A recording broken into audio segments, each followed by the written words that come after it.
Mula sa bahay namin, it's only 1.5 hours papunta dito. Ganito ang paligid ng campground na kung saan kami ay naka-check-in.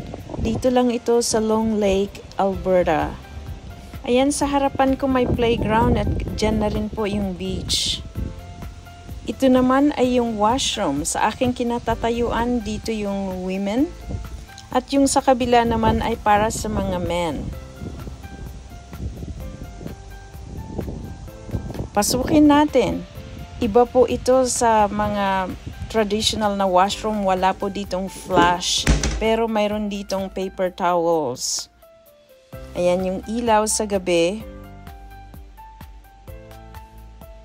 Pagbalik ko, ito na. Nag-umpisa na kaming mag-build ng aming tent. So this is our partition of the bar. Boom. Ay, bongga ka! Oh, di ba? So, Ever. alam nyo ba kung ano to? Looks like a tent. But actually, para kaming nasa ano nito. Dalawa ang Airbnb. Exactly, may stargazing pa kami dito. Oh. Oh, di ba? So this is your window. Ay. Oh, di ba? There's another window.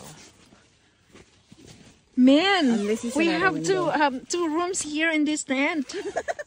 And then this is another window. Boom. Oh, Oh, wow. di ba?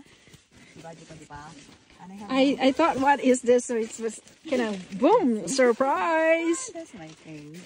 Okay, so here we are. This is our tent. Actually, dalawa yung kwarto namin dito. Nakakatuwa lang. Okay, so that's my friend Divine. She's actually the brain here. She likes camping. Nakikihits lang ako dito sa kanya. So, there you go. Yeah, may division pa ang aming tent dito, oh, 'di ba? May privacy talaga kami ng todo. Oh. And of course, ito yung aming sasakyan na pinunta namin dito. Tsaka yung bed natin sa Airbnb, di ba? Right. Oh, 'di ba? Ang saya lang. Oh, halina kayo. Tayo na yung mag-camp. Kuryente, saksakan 'to. Para doon may ilaw kami.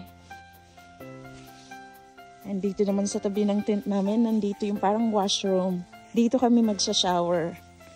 O, diba? Ang ganda lang. At sa gabi, masyadong malamig dito. Kaya pwede na rin ditong umihi. Ganyan siya. Ayan. Ganon. Ayan yung parang timba. Ganon. Ito naman, yung pang-init.